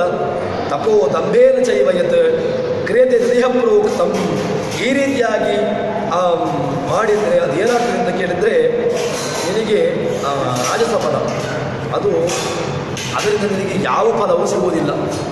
ನಿನಗೆ ಮತ್ತಷ್ಟು ನೀನು ಕೆಳಕ್ಕೆ ಹೋಗ್ತೀಯ ಹೊರತು ಅದರಿಂದ ನಿನಗೆ ಭಗವಂತನಂತೂ ನಿಶ್ಚಿತವಾಗಿಯೂ ಸಿಗುವುದಿಲ್ಲ ಅಂತ ಹೇಳುತ್ತಾರೆ. ಕ್ರಿಯತೆ ದೇಹ ಪ್ರೋಕ್ತಂ, ಅದು ರಾಜಸಂಚಲಂ, ಅದು ರಾಜಸ ಅಂತನಿಸಿಕೊಳ್ಳುತ್ತದೆ. ಇನ್ನು ಮೂಢಗ್ರಾಹೇಣಾತ್ಮಾನಃ ಯತ್ ಪೀಡೆಯ ಕ್ರಿಯತೆ ತಪಃ ಪರಸ್ಯೋತ್ಸಾದನಾರ್ಥಂ ತತ್ ತಾಮಸ ಉದಾಹೃತಂ. ಇನ್ನೊಂದು ತಾಮಸ. ಅದು ಯಾವುದು ಅಂತ ಕೇಳಿದರೆ, ಅದೊಂದು ರೀತಿಯಾಗಿರ್ತಕ್ಕಂತಹದ್ದು. ಅಲ್ಲಿಗೆ ಸಾತ್ವಿಕ ಆಯಿತು, ರಾಜಸ ಆಯಿತು, ತಾಮಸ ಆಯಿತು. ಯಾವುದು ತಾಮಸ ಅಂತ ಹೇಳಿದರೆ, ತಾಮಸವನ್ನು ಹೇಳಲಿಕ್ಕೆ ಹೊರಡ್ತಾನೆ. ಮೂಢಗ್ರಾಹೇಣ, ಸ್ವಂತ ವಿವೇಕವೂ ಇಲ್ಲ, ಇನ್ನೊಬ್ಬರನ್ನು ಹೇಳಿದ್ದು ಕೇಳುವುದಿಲ್ಲ. ಹೀಗೆ ನೀನು ಒಂದು ವೇಳೆ ಕರ್ಮವನ್ನು ಮಾಡಿದಿ ಅಂತ ಹೇಳಿದರೆ ಅದರಿಂದ ನಿನಗೇನಾಗ್ತದೆ ಅಂತ ಕೇಳಿದರೆ ದುರಾಗ್ರಹ, ಅವಿವೇಕ, ಸ್ವಂತ ಬುದ್ಧಿಯೂ ಇಲ್ಲ. ಅಥವಾ ಇನ್ನೊಬ್ಬರು ಹೇಳಿದ್ದನ್ನು, ಯಾರು ಸಜ್ಜನರು ಅಂತಿರ್ತಾರೆ ಅವರು ಹೇಳಿದ್ದನ್ನು ಕೇಳಬೇಕು. ತನ್ಮೂಲಕವಾಗಿ ತನ್ನ ಔನ್ನತ್ಯವನ್ನು ಕಾಣಬೇಕು. ಆವಾಗ ಹೇಳ್ತಾರೆ ಅವಿವೇಕ, ವಿವೇಕ ಇಲ್ಲ. ಇನ್ನು ದುರಾಗ್ರಹ, ನಾನು ಮಾಡುವುದೇ ಸರಿ, ಆಗ್ರಹಪೂರ್ವಕವಾಗಿ ನನ್ನನ್ನು ಬಿಟ್ಟರೆ ಇನ್ನೊಬ್ಬರಿಲ್ಲ ಅಂತ ಹೇಳಿಕೊಂಡು ಮಾಡತಕ್ಕಂತಹ ಒಂದು ಚಿಂತನೆ. ತಾನೇ ಸರ್ವೋತ್ತಮ ಅಂತ ಹೇಳಿಕೊಂಡು ಏನಾದರೂ ನೀನು ಕರ್ಮಕ್ಕೆ ಇಳಿದಿ ಅಂತ ಹೇಳಿದರೆ, ನನ್ನನ್ನು ಬಿಟ್ಟರೆ ಜಗತ್ತಲ್ಲಿ ಇನ್ನೊಬ್ಬರಿಲ್ಲ ಅಂತ ಹೇಳಿಕೊಂಡು ನೀನು ಒಂದು ವೇಳೆ ಕರ್ಮವನ್ನು ಮಾಡಿದಿ ಅಂತ ಹೇಳಿದರೆ ಅದು ಕೂಡ ತಾಮಸ ಅಂತ ಅನಿಸಿಕೊಳ್ಳುತ್ತದೆ. ಇನ್ನೊಂದು ಯತ್ ಪೀಡೆಯ, ಇನ್ನೊಬ್ಬನಿಗೆ ಹಾಳಾಗಬೇಕು ಅಂತ ಹೇಳಿಕೊಂಡು ಮಾಡತಕ್ಕಂತಹದ್ದು. ಇವನಿಗೆ ಏನೋ ಪಾಪ ಇನ್ನೊಬ್ಬ ಅವನ ಇದರಿಂದ ಬರ್ತಾ ಇರ್ತಾನೆ, ಮೇಲಕ್ಕೆ ಬರ್ತಾ ಇರ್ತಾನೆ, ಅವನಿಗೆ ಮೇಲೆ ಬರುತ್ತೆ, ಇವನಿಗೆ ಇಷ್ಟ ಇಲ್ಲ. ಇವನೇನು ಮಾಡ್ತಾನೆ, ಯತ್ ಪೀಡೆಯ, ಅವನು ಹಾಳಾಗಿ ಹೋಗಬೇಕು ಅಂತ ಹೇಳಿಕೊಂಡು ತಪಸ್ಸು ಮಾಡೋದು. ಅವನು ಚೆನ್ನಾಗಿರಬಾರ್ದು, ಅವನಿಗೆ ಕೆಟ್ಟದಾಗಬೇಕು. ಅದು ಯಾವ ರೀತಿಯಲ್ಲಿಯೂ ಆಗ್ಬೋದು. ನೀನು ಮಾನಸಿಕವಾಗಿ ಬಯಸಿದ್ರೂ ಕೂಡ ನಿನ್ನ ಅವನತಿ ಅದು ನಿಶ್ಚಿತ. ನೀನು ಅದನ್ನು ಕ್ರಿಯೆಯಲ್ಲಿ ಮಾಡಬೇಕು ಅಂತಿಲ್ಲ. ಅಂದರೆ ಇನ್ನೊಬ್ಬನು ಹಾಳಾಗಬೇಕು ಅಂತ ಹೇಳಿಕೊಂಡು ನೀನು ಆ ಕರ್ಮವನ್ನು ನೀನು ಕ್ರಿಯೆಯಲ್ಲಿ ಮಾಡಬೇಕು ಅಂತಿಲ್ಲ. ಮತ್ತೇನು ಕೇಳಿದರೆ, ನೀನು ಮಾನಸಿಕವಾಗಿ ಯೋಚನೆ ಮಾಡಿದರೂ ಕೂಡ ಆವಾಗ ನಿನ್ನ ಅವನತಿ ಅದು ಕಟ್ಟಿಟ್ಟ ಬುದ್ಧಿ ನಿನಗೆ. ನೀನೇ ಯಾವತ್ತೂ ಕೂಡ ಮೇಲಕ್ಕೆ ಬರೋದಿಲ್ಲ. ಯತ್ ಪೀಡೆಯ ಕ್ರಿಯತೆ ತಪಃ ಪರಸ್ಯ ಉತ್ಸಾದನಾರ್ಥಂ, ಪರನ ನಾಶ, ಇನ್ನೊಬ್ಬನಿಗೆ ಹಿಂಸೆ ಆಗಬೇಕು, ಇನ್ನೊಬ್ಬನಿಗೆ ಪೀಡೆಯಾಗಬೇಕು. ಮತ್ತೊಂದು ಪರಸ್ಯ ಉತ್ಸಾದನ, ಇನ್ನೊಬ್ಬ ನಾಶ ಆಗಬೇಕು. ಇನ್ನೊಬ್ಬ ನಾಶ ಆಗಬೇಕು ಅಂತ ಹೇಳ್ತೀಯಲ್ವಾ, ನಿನ್ನ ನಾಶ ಮೊದಲು ಆಗ್ತದೆ. ನೀನು ಇನ್ನೊಬ್ಬರ ನಾಶವನ್ನು ಬಯಸಿಕೊಂಡು ಏನಾದರೂ ಕೂಡ ಮಾನಸಿಕವಾಗಿಯೋ ಅಥವಾ ಕೃತಿಯಿಂದಲೋ ನೀನು ಮಾಡಿದಿ ಅಂತ ಹೇಳಿದರೆ ನಿನ್ನ ನಾಶ ಮೊದಲು ಸಿದ್ಧ. ನೀನು ಮೊದಲಿಗೆ ನಾಶ ಆಗ್ತಿ, ಮತ್ತೆ ಅವರದ್ದು ನಾಶವಾಗಿದ್ದು ಬೇರೆ ವಿಷಯ. ಅಂತೂ ನಿನ್ನ ನಾಶವಂತೂ ಮೊದಲೇ ಇರ್ತದೆ. ಪರಸ್ಯ ಉತ್ಸಾದನಾರ್ಥಂಬ, ಇದು ತಾಮಸ ಉದಾಹರಣ. ಇಂತಹದ್ದೆಲ್ಲವೂ ಕೂಡ ಇದು ತಾಮಸ ಪೂಜೆ, ತಾಮಸವಾಗಿರತಕ್ಕಂತಹ ತಪಸ್ಸು ತರಿಸಿಕೊಳ್ತದೆ ಅಂತ ಹೇಳ್ತಾರೆ. ಇನ್ನೊಂದು ಮುಂದೆ ಇದಿಷ್ಟು ಸಾತ್ವಿಕ, ರಾಜಸ, ತಾಮಸ ಆಹಾರ ಸಾತ್ವಿಕ ತಪಸ್ಸು, ರಾಜಸ ತಪಸ್ಸು, ತಾಮಸ ತಪಸ್ಸು ಅಂತ ಹೇಳಿಕೊಂಡು ಹೇಳಿದ. ಇನ್ನೊಂದು ದಾನ. ಯಾವುದು ದಾನ ಯಾರು ಕೊಡಬೇಕು? ದಾನ ಕೊಡುವುದರಲ್ಲೂ ಕೂಡ ವ್ಯತ್ಯಾಸ ಇದೆ. ದಾನ ಕೊಡುವುದರಲ್ಲಿಯೂ ಕೂಡ ತುಂಬ ವ್ಯವಸ್ಥೆಗಳಿದೆ. ಅದನ್ನು ಹೇಳ್ತಾನೆ. ದಾತವ್ಯಮಿತಿ ಯದ್ದಾನಂ ದೀಯತೆ ಅನುಪಕಾರಿಣೇ ದೇಶೇ ಕಾಲೇ ಚ ಪಾತ್ರೇ ಚ ತದ್ದಾನಂ ಸಾತ್ವಿಕಂ ಸ್ಮೃತಂ. ಸಾತ್ವಿಕ ದಾನ ಅಂತ ಹೇಳ್ತಾನೆ. ಯಾವುದು ಸಾತ್ವಿಕ ದಾನ? ಕೊಡಬೇಕು, ನನ್ನಲ್ಲಿದೆ, ನನ್ನ ಕರ್ತವ್ಯ, ನನಗೆ ಭಗವಂತ ಕೊಟ್ಟಿದ್ದಾನೆ, ನನಗೆ ಭಗವಂತ ನನ್ನನ್ನು ಈ ಜನ್ಮದಲ್ಲಿ ಚೆನ್ನಾಗಿರಿಸಿದ್ದಾನೆ, ನನಗೆ ಸಂಪತ್ತನ್ನು ನೀಡಿದ್ದಾನೆ, ಅದನ್ನು ಇನ್ನೊಬ್ಬನಿಗೆ ಕೊಟ್ಟು ಬದುಕುವ ಅಂತ ಹೇಳಿದರೆ ಅದು ಸಾತ್ವಿಕ ದಾನ ಅಂತ ಅನಿಸಿಕೊಳ್ತದೆ. ಹೇಗೆ ಅಂತ ಕೇಳಿದರೆ, ಹಣಕ್ಕೆ 3 ಗತಿ ಅಂತ ಹೇಳ್ತಾರೆ. ಅದು ಏನು ಅಂತ ಕೇಳಿದರೆ ತಸ್ಯ ತೃತೀಯಾಗತಿರ್ಭವತಿ ಅಂತ. ಒಂದಾ ದಾನ ಕೊಡಬೇಕು. ದಾನಂ ಭೋಗೋ ನಾಶಸ್ತಿಸ್ರೋ ಗತಯೋ ಭವಂತಿ ವಿತ್ತಸ್ಯ ಯೋ ನದಾತಿ ಭುಂಕ್ತೆ ತಸ್ಯ ತೃತೀಯ ಗತಿರ್ಭವತಿ ಅಂತ ಸುಭಾಷಿತಕಾರರು ನಮ್ಮನ್ನು ಎಚ್ಚರಿಸ್ತಾರೆ. ಏನು ಅಂತ ಕೇಳಿದ್ರೆ, ದಾನಂ ಭೋಗ ನಾಶ ತಿಸ್ರಃ. ದಾನ 3, ಹಣಕ್ಕೆ 3 ಗತಿಯಂತೆ. ಅದು ಏನು ಅಂತ ಕೇಳಿದ್ರೆ, ಒಂದಾ ದಾನ, ನಿನ್ನಲ್ಲಿ ಹಣ ಉಂಟಾ, ತುಂಬ ಹಣ ನಿನ್ನಲ್ಲಿ ಇಲ್ಲ ಅಂತ ಕೊಡಬೇಕು ಅಂತಿಲ್ಲ, ನಿನ್ನಲ್ಲಿ ಭಗವಂತ ಕೊಟ್ಟಿರತಕ್ಕಂಥದ್ದು ಹಣ ಇದೆ, ಅದನ್ನು ಇನ್ನೊಬ್ಬನಿಗೆ ದಾನ ಮಾಡು. ದಾನಂ ಭೋಗ, ಇಲ್ಲ ನೀನಾದರೂ ಅದನ್ನು ಅನುಭವಿಸಬೇಕು. ಅಂದರೆ ಏನು, ಹಣ ಉಂಟಲ್ವಾ, ತಾನೂ ಅದನ್ನು ಅನುಭವಿಸಲಿಕ್ಕಿಲ್ಲ, ಕೂಡಿಡುದು ಕೂಡಿ ರಾಶಿ ಹಾಕ್ತಾ ಬರ್ತಾನೆ. ಏನು ರಾಶಿ ಹಾಕಿದ್ದೇ ಬಂತು, 1 ಕೋಣೆ ಆಯಿತು, 4 ಕೋಣೆ ಆಯಿತು, 10 ಕೋಣೆ ಆಯಿತು, ಹೀಗೆ ಕೋಣೆಯಲ್ಲಿ ರಾಶಿ ಹಾಕಿದ್ದೇ ಬಂತೆ ಹೊರತು ಅದನ್ನು ತಾನೂ ಅನುಭವಿಸಲಿಕ್ಕಿಲ್ಲ, ಇನ್ನೊಬ್ಬನಿಗೂ ಕೊಡಲಿಕ್ಕಿಲ್ಲ. ಇದೊಂದು ರೀತಿಯಾಗಿ ದಾನ, ಭೋಗ, ಇನ್ನೊಂದು ನಾಶ. ಇನ್ನು 3ನೇದು ಅದು ನಾಶ. ಅದೇನು ಅಂತ ಕೇಳಿದರೆ, ತಾನೂ ಇನ್ನೊಬ್ಬನಿಗೆ ಕೊಡೋದಿಲ್ಲ,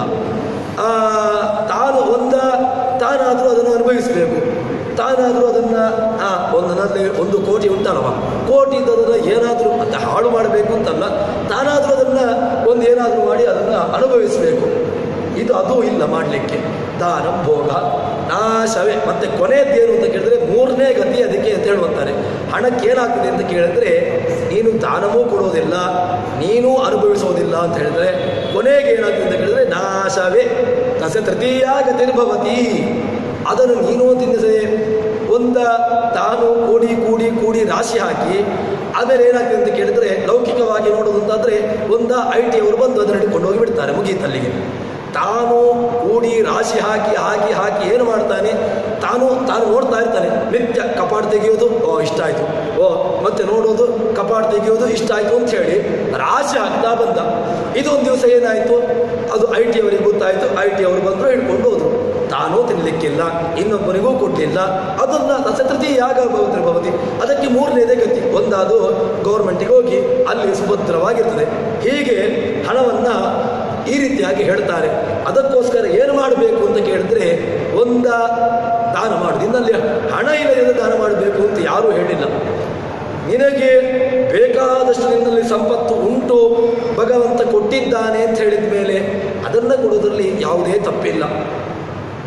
ದಾತವ್ಯ ವಿಧಿಯದ್ದಾನಂ, ಭಗವಂತ ಕೊಟ್ಟಿದ್ದಾರೆ, ಅದನ್ನು ಯಾರಿಗೆ ಅವಶ್ಯಕತೆ ಇದೆ ಅವರಿಗೆ ಕೊಡುವಂತಹದ್ದು.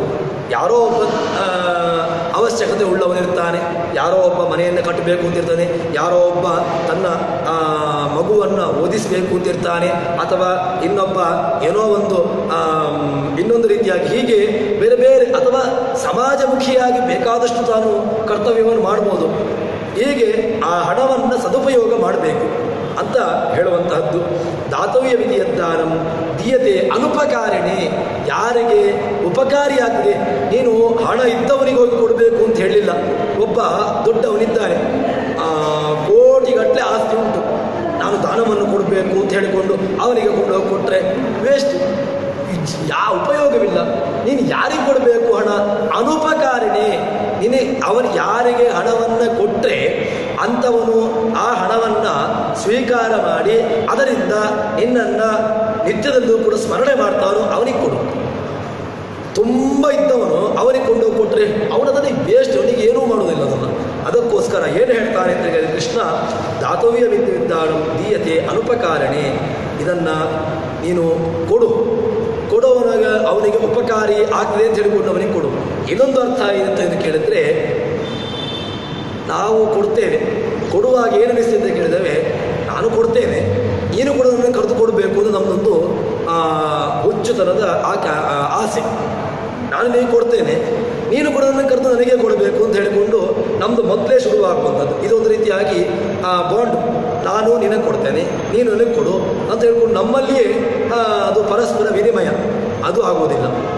ನೀನು ಕೊಟ್ಟಾಗ ಭಗವಂತ ಅವನೊಳಗಿರ್ತಕ್ಕಂತಹ ಭಗವಂತನಿಗೆ ಪ್ರೀತಿಯಾಗಲಿ, ನಾನು ಕೊಟ್ಟಿದ್ದೇನೆ ಅಂತ ಹೇಳಿಕೊಂಡು ಭಗವಂತನಿಗೋಸ್ಕರ ಅಂತ ಹೇಳಿಕೊಂಡು ಕೊಡು. ನಿನಗೆ ಕೊಡುವುದನ್ನು ಭಗವಂತ ನಿಶ್ಚಿತವಾಗಿ ಕೊಡ್ತಾನೆ. ಅದನ್ನು ಯಾವ ಕಾಲಕ್ಕೂ ಕೂಡ ಭಗವಂತ ಮೋಸ ಮಾಡುವುದಿಲ್ಲ. ಇನ್ನೊಂದು ದೇಶೇ ಕಾಲೇ ಚ ಪಾತ್ರೇ ಚ ತದ್ದಾನು ಸಾತ್ವಿಕಂ ಸ್ಮೃತಂ. ಕೊಡುವಾಗ ನೋಡಬೇಕು, ಯಾರಿಗೆ ಕೊಡಬೇಕು, ಅದೇ ಹೇಳಿದಲ್ಲ, ಕಾಲ ಪಾತ್ರ ಎಲ್ಲವನ್ನೂ ನೋಡಬೇಕು. ತುಂಬ ಇದೆ, ಕೋಟಿಗಟ್ಟಲೆ ಆಸ್ತಿ ಉಂಟು, ಅವನಿಗೆ ಕೊಂಡೋಗಿ 1 ಕೋಟಿ ಮತ್ತೆ ಪುನಃ ಕೊಡೋದು. ನಮ್ಮಲ್ಲಿ 1 ಕೋಟಿ ಉಂಟು ಅಂತ ಇಟ್ಟುಕೊಳ್ಳುವ, ಯಾರೋ ಒಬ್ಬರಿದ್ದಾರೆ, ಅವರಲ್ಲಿ 1 ಕೋಟಿ ಉಂಟು, ನಾನು 1 ಕೋಟಿ ಅವನಿಗೆ ಕೊಂಡೋಗಿ ಕೊಡೋದು. ಏನು ಯೂಸ್? ವೇಸ್ಟ್. ನೀನು ದಾನ ಕೊಟ್ಟದ್ದು ಕೊಡು, ವೇಸ್ಟ್. ಯಾಕೆ? ಅವನಿಗೆ ಆ 1 ಕೋಟಿ ಕೊಟ್ಟರೆ ಉಪಯೋಗ ಉಂಟಾ? ಇಲ್ಲ. ಅವರದನ್ನು ಮತ್ತೆ ಕೊಂಡೋಗಿ ಒಳಗೆ ಆಗ್ತಾನೆ ಅಷ್ಟೇ. ಅದಕ್ಕೋಸ್ಕರ ನೀನು ಕೊಡುವಾಗ ಯಾರಿಗೆ ಉಪಯೋಗ ಉಂಟು, ಯಾರಿಗೆ ಕೊಟ್ಟರೆ ಅವನು ಅದನ್ನು ಒಳ್ಳೆಯ ರೀತಿಯಲ್ಲಿ ಸದುಪಯೋಗ ಮಾಡ್ತಾನೆ, ಅದನ್ನು ನೀನು ಕೊಡಬೇಕು. ಅಂತಹ ವ್ಯಕ್ತಿಯನ್ನು ಕೊಡಬೇಕು. ನಮಗೆ ಸಮಾಜಮುಖಿಯಾಗಿ ನಮಗೆ ಮಾಡಲಿಕ್ಕೆ ಬೇಕಾದಷ್ಟು ಕೆಲಸಗಳಿದೆ. ನಮಗೆ ನಾವು ಏನೆಲ್ಲ ದಾನ ಅಂತ ಹೇಳಿದಾಗ, ಒಬ್ಬ ವಿದ್ಯಾರ್ಥಿಗೆ ಒಬ್ಬ ಬಡ ವಿದ್ಯಾರ್ಥಿ ಇರ್ತಾನೆ, ಅವನಿಗೆ ಪಾಪ ಓದಬೇಕು ಅಂತ ಹಂಬಲ ಇರ್ತದೆ, ಹಣ ಇಲ್ಲ ಅಂದರೆ ಬೇಡ. ಹಣ ಇದ್ದಾಗ ಒಬ್ಬ ವಿದ್ಯಾರ್ಥಿಯನ್ನು ನಿನಗೆ ನನ್ನ ಎಷ್ಟು ಕೈಯಲ್ಲಿ ಆಗ್ತದೆ ಅಷ್ಟು ಕೈಯಿಂದ ನನ್ನ ಹಣವನ್ನು ಹಾಕಿ ನಿನಗೆ ಓದಿಸ್ತೇನೆ ಅಂತ ಹೇಳಿಕೊಂಡು ಕೊಡುವಂತಹದ್ದು. ಅಥವಾ ಇನ್ನೊಬ್ಬ ಯಾರೋ ಮನೆ ಇಲ್ಲ ಅಂಥವರಿಗೆ ಮನೆಯನ್ನು ಕಟ್ಟಿಸಿ ನೀನೂ ಕೂಡ ಒಳ್ಳೆಯ ರೀತಿಯಲ್ಲಿ ನಿನ್ನ ಆಶ್ರಯವನ್ನು ಭದ್ರವಾಗಿಟ್ಟುಕೊಂಡು ನಿನ್ನ ಜೀವನವನ್ನು ನಡೆಸು ಅಂತ ಹೇಳುವಂತಹದ್ದು. ಹೀಗೆ ಇದೆಲ್ಲವೂ ಕೂಡ ಮತ್ತೆ ಕೊಡುವಾಗ ಅದು ನಮ್ದು ಏನಾಗ್ತದೆ ಅಂತ ಹೇಳಿದ್ರೆ, ನಾವು ಕೊಡ್ತೇವೆ, ಅಲ್ಲಿ ಮತ್ತೇನಾಗ್ತದೆ ಮೊದಲೇ ಒಂದು ಕೃಷ್ಣ ಮಾತು ಹೇಳಿದ್ದ. ಏನಾಗ್ತದೆ ಅಂತ ಹೇಳಿದ್ರೆ, ಸತ್ಕಾರಮಾನ ಪೂಜಾರ್ಥಂ ಅಂತ ನಾವು ದಾನವನ್ನು ಕೊಡ್ತೇವೆ. ಮತ್ತೇನಾಗ್ತದೆ ಅಂತ ಹೇಳಿದ್ರೆ, ನಮಗೆ ಒಂದು ದೊಡ್ಡ ಸ್ಟೇಜ್ ಹಾಕಬೇಕು. ಸ್ಟೇಜ್ ಹಾಕಿ ಅಲ್ಲಿ ನಮಗೆ ಹಾರ ಅಥವಾ ಏನೋ ಒಂದು ಶೀಲ್ಡು ಇತ್ಯಾದಿಗಳನ್ನು ಕೊಡಬೇಕು. ಹೀಗೆ ನಮ್ಮ ಮನಸ್ಥಿತಿ ಇರ್ತದೆ. ಇದು ಇರಬಾರ್ದು. ನೀನು ಕೊಟ್ಟಿಯ ಅದರಿಂದ ಭಗವಂತನಿಗೆ ಅದು ಗೊತ್ತಾಗಲಿ, ಭಗವಂತ ನನಗೆ ಒಳ್ಳೆಯದು ಮಾಡಲಿ ಅಂತ ಹೇಳಿಕೊಂಡು ಕೊಟ್ಟಾಗ ಅಂತಹ ದಾನ ಅದು ಸಾತ್ವಿಕ ದಾನ ಆಗ್ತದೆ ಅಂತ ಹೇಳ್ತಾನೆ. ತದ್ದಾನ ಸಾತ್ವಿಕಂ ಸ್ಮೃತಂ. ಇನ್ನು ಯತ್ವ ಪ್ರತ್ಯುಪಕಾರಾರ್ಥಂ ಫಲಮುದ್ದೇಶ್ಯವಾ ಪುನಃ ದೀಯತೆ ಚ ಪರಿಕ್ಲಿಷ್ಟಂ ತದ್ದಾನಂ ರಾಜಸಂಸ್ಮೃತಂ. ಕೃಷ್ಣ ಹೇಳ್ತಾನೆ, ರಾಜಸದಾನ ಅಂತ ಹೇಳಿದ್ರೆ ಅದು ಯಾವುದು ಅಂತ ಕೇಳಿದ್ರೆ, ರಾಜಸದಾನವನ್ನು ಹೇಳ್ತಾನೆ. ಎತ್ತು ಪ್ರತ್ಯುಪಕಾರಾರ್ಥಂ, ದಾನ ಕೊಟ್ಟ ಪ್ರತ್ಯುಪಕಾರ, ತನಗೆ ನಾನು ಉಪಕಾರ ಮಾಡಿದೆ, ನೀನು ಕೂಡ ನನಗೊಂದು ಉಪಕಾರ ಮಾಡಬೇಕು ಅಂತ ಹೇಳಿಕೊಂಡು ಕೊಡುವಾಗ ಪ್ರತ್ಯುಪಕಾರವನ್ನು ಬಯಸಿ ಕೊಡುವುದು ಅದು ಬೇಡ. ಅಂದರೆ ಏನಾಗ್ತದೆ ಅಂತ ಕೇಳಿದ್ರೆ, ನಾವು ಕೊಡುವಾಗ ಅವ್ನು ನನಗೂ ಸ್ವಲ್ಪ ಪ್ರತ್ಯುಪಕಾರ ಮಾಡಬೇಕು ಅಂತ ಹೇಳಿಕೊಂಡು ಆ ಮನಸ್ಸಿನಿಂದ ಕೊಟ್ಟು ಬಿಟ್ಟರೆ ಆವಾಗ ಅದು ಮತ್ತು ಪುನಃ ವ್ಯವಸ್ಥೆ ಕಾರಣವಾಗ್ತದೆ. ಪ್ರತ್ಯುಪಕಾರವನ್ನು ಬಯಸಿಕೊಂಡು ಮಾಡಬೇಡ. ನಾನು ನಿನಗೆ ಉಪಕಾರ ಮಾಡಿದೆ, ಆವಾಗ ಅವನು ಒಂದು ವೇಳೆ ಪ್ರತ್ಯುಪಕಾರವನ್ನು ಮಾಡಲಿಲ್ಲ ಅಂತ ಹೇಳಿದರೆ ಆವಾಗ ರಾಗ ದ್ವೇಷ ಅದು ಮತ್ತೆ ಪುನಃ ಹುಟ್ಟುಕೊಳ್ಳಿಕ್ಕೆ ಶುರುವಾಗ್ತದೆ. ನೀನು ಪ್ರತ್ಯುಪಕಾರವನ್ನು ಬಯಸದೆ ಭಗವಂತನಿಗೋಸ್ಕರ ಮಾಡಿದಂತಾದರೆ ಆವಾಗ ಏನೂ ಸಮಸ್ಯೆ ಇಲ್ಲ. ನೀನು ಪ್ರತ್ಯುಪಕಾರವನ್ನು ಬಯಸಿ ಮಾಡಿದರೆ ಆವಾಗ ಇವೆಲ್ಲ ಸಮಸ್ಯೆಗಳು ಉದ್ಭವ ಆಗ್ತದೆ. ಎತ್ತು ಪ್ರತ್ಯುಪಕಾರಾರ್ಥಂ, ಉಪಕಾರ, ನನಗೆ ಅವನು ಮತ್ತೆ ಪುನಃ ಉಪಕಾರವನ್ನು ಮಾಡಬೇಕು, ನನಗೆ ಅವನು ಮತ್ತೆ ಪುನಃ ಏನಾದರೂ ನೀಡಬೇಕು ಅಂತ ಹೇಳಿಕೊಂಡು ನೀನು ಮಾಡಿದರೆ ಅದು ಆಗುವುದಿಲ್ಲ. ಅದನ್ನು ಮಾಡಬೇಡ. ಇನ್ನೊಂದು ಫಲಮುದ್ದೇಶ್ಯ. ಇನ್ನೊಂದೇನು ಅಂತ ಕೇಳಿದ್ರೆ ಫಲವನ್ನು ಬಯಸೋದು. ಪ್ರತ್ಯುಪಕಾರ ಅಂತ ಹೇಳಿದ್ರು ಒಂದೇ, ಫಲವನ್ನು ಬಯಸೋದು ಅಂತ ಹೇಳಿದರೆ ಅಂದರೆ ನಾನಿನಿಗೆ ಉಪಕಾರ ಮಾಡಿದೆ ಅಲ್ವಾ, ನನಗೇನಾದರೂ ಒಂದು ಉಪಕಾರ ಮಾಡು ಮಾರಾಯ, ನನಗೆ ಹೀಗಾಗಬೇಕು ಅಂತ ಹೇಳಿಕೊಂಡು ಕೊಡುವಾಗ ಈ ನನಗೆ ಫಲವನ್ನು ಬಯಸಿ ನನಗಿದು ಬೇಕು ಅದಕ್ಕೋಸ್ಕರ ಅಂತ ಹೇಳಿದರೆ ಅದು ಮಾಡಬಾರ್ದು. ಫಲಮುದ್ದೇಶ್ಯ, ನೀನು ಫಲವನ್ನು ಬಯಸಿ ನೀನು ಮಾಡಿದರೆ ಅದು ಕೂಡ ಆಗುವುದಿಲ್ಲ. ಫಲವನ್ನು ಬಯಸಬೇಡ. ಅಫಲಾಕಾಂಕ್ಷಿ ಬಿಹಿ, ಫಲವನ್ನು ಬಯಸಿ ಯಾವತ್ತೂ ಕೂಡ ಅದರಲ್ಲಿ ನಿನ್ನನ್ನು ತೊಡಗಿಸಿಕೊಳ್ಬೇಡ. ಇನ್ನು ಎತ್ತು ಪ್ರತ್ಯುಪಕಾರಾರ್ಥಂ ಫಲಮುದ್ದೇಶ್ಯವಾ ಪುನಃ ದೀಯತೆ ಚ ಪರಿಕ್ಲಿಷ್ಟಂ. ಇನ್ನೊಂದು ಪರಿಕ್ಲಿಷ್ಟಂ, ತಾನು ಒಳ್ಳೆಯ ಮಾರ್ಗದಲ್ಲಿ ಹಣ ಮಾಡಲಿಲ್ಲ, ಯಾರ್ಯಾರ್ದೋ ತಲೆಯನ್ನು ಹೊಡೆದು ಹಣ ಮಾಡಿದ್ದಾನೆ, ಹೇಗೇಗೋ ಹಣವನ್ನು ಅನ್ಯಾಯ ಮಾರ್ಗದಿಂದ ಹಣ ಮಾಡಿದ್ದಾನೆ. ಅನ್ಯಾಯ ಮಾರ್ಗದಿಂದ ಹಣ ಮಾಡಿದ್ದನ್ನು ಕೊಡುವುದು ಅದು ಒಳ್ಳೆಯದಲ್ಲ. ಯಾಕೆ ಅಂತ ಕೇಳಿದರೆ, ನೀನು ನಿನ್ನ ಸಾತ್ವಿಕವಾಗಿರ್ತಕ್ಕಂತಹ ಪ್ರಯತ್ನವನ್ನು ಹಾಕಿ ನೀನು 10 ರೂಪಾಯಿಯೋ 100 ರೂಪಾಯಿಯೋ ನೀನು ಗಳಿಸಿದ್ದೀಯೋ ಅದನ್ನು ನೀನು ಒಬ್ಬನಿಗೆ ಕೊಟ್ಟರೆ ಅದು ಮಹತ್ ಪುಣ್ಯವನ್ನು ನೀಡ್ತದೆ. ನೀನು ಅನ್ಯಾಯದ ಮಾರ್ಗವನ್ನು ಹಿಡಿದು ತನ್ಮೂಲಕವಾಗಿ 1.5 ಕೋಟಿ ಹಣವನ್ನು ಕೊಟ್ಟರೂ ಕೂಡ ಅದು ಯಾವುದೇ ರೀತಿಯಾಗಿ ಉಪಯೋಗವಿಲ್ಲ. ಯಾಕೆ? ನೀನು ಯಾರ್ಯಾರಿಗೂ ತಲೆಯನ್ನು ಹೊಡೆದು ಯಾರ್ಯಾರಿಗೂ ಅವರ ಮನಸ್ಸಿನ ವೇದನೆ ಅದರಲ್ಲಿರ್ತದೆ. ಅದಕ್ಕೋಸ್ಕರ ನೀನು ಅಂತಹದನ್ನು ಯಾವ ಕಾಲಕ್ಕೂ ಮಾಡಬಾರ್ದು.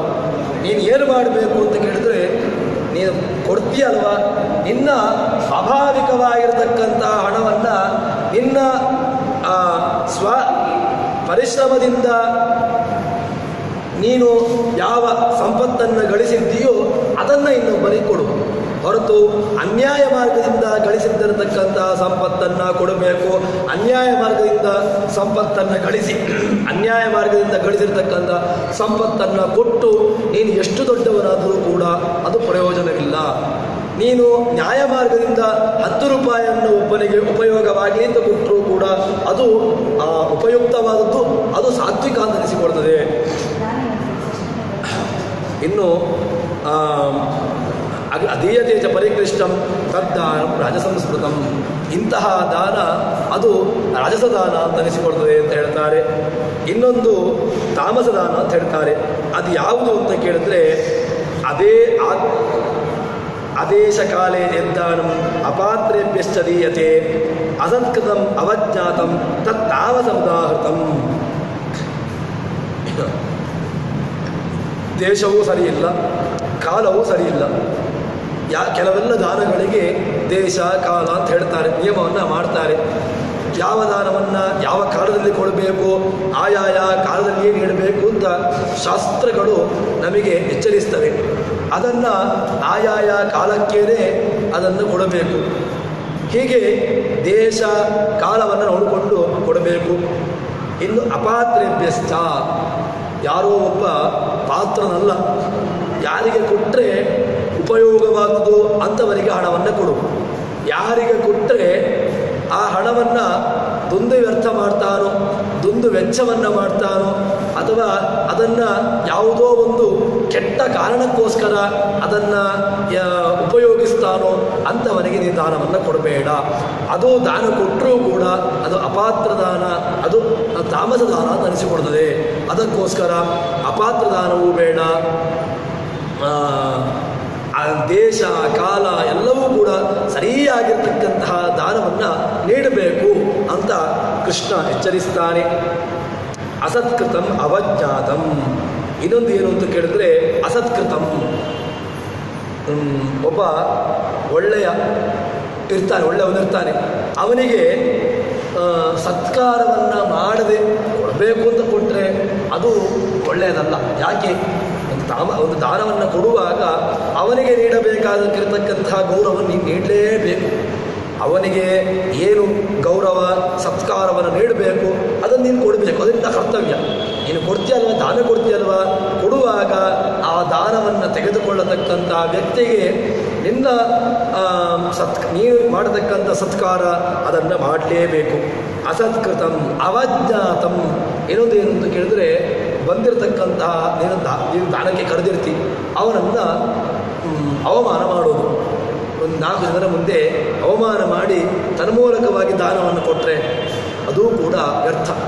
ನೀನು ದಾನ ಕೊಡ್ತೀಯಲ್ವಾ, ಸತ್ಕಾರ ಮಾಡದೆ ಅವಮಾನ ಮಾಡಿ ಅಥವಾ ದೇಶ ಕಾಲ ಪಾತ್ರ ಯಾವುದೂ ಚಿಂತನೆ ಮಾಡದೆ ಹೀಗೆ ನೀನು ಒಂದು ವೇಳೆ ಏನಾದರೂ ಕೊಟ್ಟೆ ಅಂತ ಹೇಳಿದರೆ ಅದೂ ಕೂಡ ಅದರಿಂದ ಯಾವುದೇ ರೀತಿಯಾಗಿ ಉಪಯೋಗವಿಲ್ಲ. ಉಪಯುಕ್ತವಾಗಿರತಕ್ಕಂಥದ್ದನ್ನು ಕೊಡಬೇಕು. ಇನ್ನೊಂದು, ದಾನವನ್ನು ಕೊಡುವಾಗ ಆಯಾಯ ದೇಶಕಾಲಕ್ಕನುಸಾರವಾಗಿ ಕೊಡಬೇಕು. ಯಾರಿಗೆ ಯಾವುದನ್ನು ಕೊಟ್ಟು ಉಪಯುಕ್ತವಾಗ್ತದೋ, ಅಂದರೆ ಏನಾಗ್ತದೆ ಅಂತ ಕೇಳಿದ್ರೆ, ಇದು ನನಗೆ ಉಪಯೋಗವಿಲ್ಲ, ಇದು ನನಗೆ ವೇಸ್ಟ್, ಅದರಿಂದ ದಾನ ಕೊಟ್ಟು ಬಿಡುವ ಅಂತ ಹೇಳಿಕೊಂಡು ಆ ರೀತಿಯಾಗಿ ನೀವು ಕೊಟ್ಟರೂ ಕೂಡ ಅದು ಕೂಡ ಪ್ರಯೋಜನವಿಲ್ಲ. ನಾವೆಲ್ಲ ಹೇಗೆ ಅಂತ ಕೇಳಿದ್ರೆ, ಇದು ನನಗೆ ಬೇಡ, ಇದನ್ನು ದಾನ ಕೊಟ್ಟು ಬಿಡುವ, ಇದು ಬೇಡ, ಇದೆಲ್ಲ ಬೇಕಾದಷ್ಟಿದೆ, ಅದಕ್ಕೋಸ್ಕರ ದಾನ ಕೊಡುವ. ಅದು ಹಾಗಾಗಬಾರ್ದು. ನಿನಗೆ ಯಾವುದು ಬೇಕೋ, ಯಾವುದು ನಿನ್ನನ್ನು ಅತ್ಯಂತ ನಿನಗೆ ಬೇಕೋ ನೆನೆಸಿರ್ತದೋ ಅದನ್ನು ನೀನು ದಾನ ಕೊಡಬೇಕು. ಅಂಥದ್ದನ್ನು ನೀನು ದೇಶ ಕಾಲ ಎಲ್ಲವನ್ನು ಕೂಡ ನೋಡಿ ಅದನ್ನು ನೀನು ಒಬ್ಬನಿಗೆ ದಾನ ಕೊಡಬೇಕು ಅಂತ ಹೇಳ್ತಾನೆ. ನಮಗೆ ಬೇಡ ಅಂತೇಳಿ ದಾನ ಕೊಡೋದು ಅದು ತಾಮಸ ದಾನ ಬೇಕು. ನನಗೆ ಬೇಡ, ಅದನ್ನು ಅವರಿಗೆ ಕೊಡುವ, ಹೀಗಾಗಬಾರ್ದು. ಇನ್ನು ಮತ್ತೊಂದು ಏನು ಅಂತ ಕೇಳಿದ್ರೆ, ಭಗವದರ್ಪಣ ಬುದ್ಧಿಯೋಗ ಯುಕ್ತೈ. ನೀನು ಏನು ಕೊಡುವಾಗಲೂ ಕೂಡ ಭಗವದರ್ಪಣ ಬುದ್ಧಿಯಿಂದ ಇರಬೇಕು. ಅವನಿಗೆ ಖುಷಿಯಾಗಲಿ, ಅಥವಾ 4 ಜನರಿಗೆ ನಾನು ಕೊಡುವಾಗ ದೊಡ್ಡ ಸಭೆ ಸೇರಿಸೋದು, ದೊಡ್ಡ ಸಭೆಯನ್ನು ಸೇರಿಸಿ ಒಂದು 4 ಜನರಿಗೆ ಗೊತ್ತಾಗಬೇಕು, ಅವರೆಲ್ಲ ನನ್ನನ್ನು ಹೊಗಳಿಬೇಕು ಅಂತ ಹೇಳಿಕೊಂಡು ನೀನು ಕೊಟ್ಟರೆ ಅದು ಯಾವುದೇ ಪ್ರಯೋಜನವಿಲ್ಲ. ಅದಕ್ಕೋಸ್ಕರ ಏನು ಮಾಡಬೇಕು ಅಂತ ಕೇಳಿದ್ರೆ, ನೀನು ಕೊಡ್ತೀಯಲ್ವ, ಆ ಕೊಡುವಂತಹ ದಾನವನ್ನು ಒಳ್ಳೆಯವನಿಗೆ ಕೊಡು, ಅದನ್ನು ಒಳ್ಳೆಯ ಪಾತ್ರನಿಗೆ ಕೊಟ್ಟು ಅದರಿಂದ ಕೊಟ್ಟ ಮೇಲೆ ಮತ್ತೆ ನನಗೆ ಪುನಃ ಏನೋ ಬರ್ತದೆ ಅಂತ ಹೇಳಿಕೊಂಡು ಆ ಚಿಂತನೆಯಿಂದಾಗಿ ಕೊಡಬೇಡ ಅಂತ ಹೇಳ್ತಾನೆ. ಭಗವಂತನ ಅರ್ಪಣ, ಭಗವಂತನಿಗೆ ಪ್ರೀತಿಯಾಗಿ, ಭಗವಂತನಿಗೆ ಖುಷಿಯಾಗಲಿ, ತನ್ಮೂಲಕವಾಗಿ ನನಗೆ ಭಗವಂತ ನನ್ನ ವಿಷಯದಲ್ಲಿ ತೃಪ್ತನಾಗಲಿ ಅಂತ ಹೇಳಿಕೊಂಡು ಕೊಟ್ಟರೆ ಅದು ಒಳ್ಳೆಯದು ಅಂತ ಅನಿಸಿಕೊಡ್ತದೆ. ಇನ್ನೊಂದು ಹೇಳ್ತಾರೆ, ಓಂ ತತ್ಸದಿ ನಿರ್ದೇಶ ಬ್ರಹ್ಮಣಸ್ತ್ರಿವಿಧ ಸ್ಮೃತಃ ಬ್ರಾಹ್ಮಣಾಸ್ತೇನ ವೇದಾಶ್ಚ ಯಜ್ಞಾಶ್ಚ ವಿಹಿತಾ ಪುರಾ. ಭಗವಂತ ತತ್ ಸತ್ ಅಂತ ಎನಿಸಿಕೊಳ್ತಾನೆ. ಏನು ಭಗವಂತ ಓಂ, ಭಗವಂತ ಏನು ತತ್, ಭಗವಂತ ಏನು ತತ್ ಅಂತ ಹೇಳಿದರೆ ಅದನ್ನು ಒಳ್ಳೆಯ ರೀತಿಯಲ್ಲಿ ಬಿಡಿಸ್ತಾರೆ. ಇದನ್ನು ಸುಮ್ಮನೆ ಒಂದು ಅರ್ಥವನ್ನು ನೋಡುವ, ಮತ್ತೆ ನಾವು ಭಾಷ್ಯವನ್ನು ನೋಡಿಕೊಂಡು ಆ ರೀತಿಯಾಗಿ ಅರ್ಥವನ್ನು ನೋಡುವ. ಓ ಭಗವಂತ ಅಂತರ್ಯಾಮಿ, ಇಡೀ ಜಗತ್ತಿನಲ್ಲಿ ಅಂತರ್ಗತನಾಗಿ ಇಡೀ ಜಗತ್ತನ್ನು ನಿಯಮನ ಮಾಡುವವನು. ಅಕಾರ ಉಕಾರ ಮಕಾರ ನಾದ ಬಿಂದು ಘೋಷ ಶಾಂತ ಅತಿಶಾಂತ ಅಂತ ಹೇಳಿಕೊಂಡು ಈ ಓಂಕಾರದಲ್ಲಿ 8 ವರ್ಣಗಳು ಅದರಲ್ಲಿವೆ. ಅಕಾರದಿಂದ ಭಗವಂತ ಅಕಾರ ವಾಚ್ಯ, ಭಗವಂತ ಉಕಾರ ವಾಚ್ಯ, ಅಕಾರ ಉಕಾರ ಮಕಾರ ನಾದ ಬಿಂದು ಘೋಷ ಶಾಂತ ಅತಿಶಾಂತ, ಹೀಗೆ ಭಗವಂತ 8 ವರ್ಣಗಳಿಂದ ಪ್ರತಿಪಾದನಾಗಿರ್ತಕ್ಕಂಥವನು ಅಂತ ಹೇಳಬೇಕು. ಇನ್ನು ಆ ಓಂ ಜಗದಂತರ್ಯಾಮಿ, ಇನ್ನು ತತ್ ಭಗವಂತ ಸರ್ವಾಧಾರ ಅಂತ ಅರ್ಥ. ಇನ್ನೊಂದು ಸಕಲ ಗುಣಪೂರ್ಣ ಭಗವಂತ ಸರ್ವವೇದ್ಯ ಅಂತ ಹೇಳಿಕೊಂಡು ಅವನನ್ನು ಹೇಳ್ತಾರೆ. ಈ ರೀತಿಯಾಗಿ ಬ್ರಹ್ಮನಿಗೆ 3 ರೀತಿಯಾಗಿರ್ತಕ್ಕಂತಹ ವ್ಯವಸ್ಥೆಗಳನ್ನು ಹೇಳ್ತಾರೆ. ಗುಣಪೂರ್ಣ, ಸರ್ವ ಗುಣವೇದ್ಯ, ನಿರ್ದೋಷ ಅಂತ ಅವನನ್ನು ಹೇಳ್ತಾರೆ. ಈ 3 ರೂಪಗಳಿಂದ ಯಾರನ್ನು ಹೇಳ್ತಾರೆ ಅಂತ ಕೇಳಿದ್ರೆ ಇದು ಭಗವಂತನ ಹೇಳ್ತಾರೆ. ಓಂ ಅಂತ ಹೇಳ್ತಾರೆ ಭಗವಂತನನ್ನು, ತತ್ ಅಂತ ಹೇಳ್ತಾರೆ, ಭಗವಂತನ ಸತ್ ಅಂತ ಹೇಳ್ತಾರೆ. ಇನ್ನು ಇದು ಯಾರನ್ನ ಅಂತ ಕೇಳಿದರೆ ಬ್ರಾಹ್ಮಣ ಏನ ವೇದಾಶ್ಚ ಯಜ್ಞಾಶ ದ್ವಿಧಸ್ಮೃತಃ ವಿಹಿತಾಪುರ, ಈ 3ರಿಂದ ಭಗವಂತ ಹೇಳಿಕೊಳ್ತಾನಲ್ವ.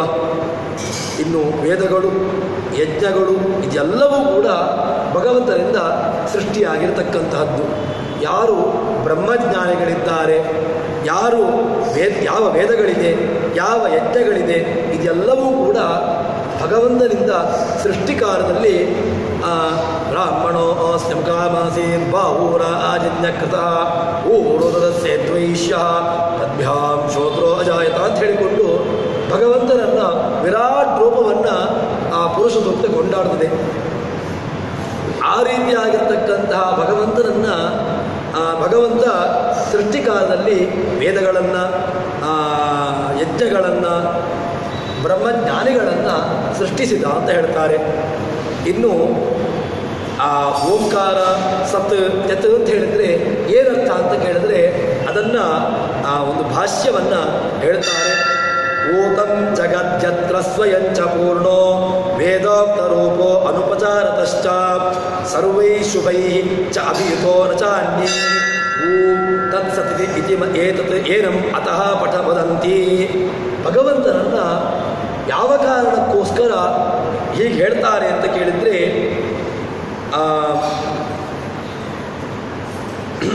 ಇಡೀ ಜಗತ್ತನ್ನು ಭಗವಂತನನ್ನು ಆಶ್ರಯಿಸಿಕೊಂಡಿದೆ.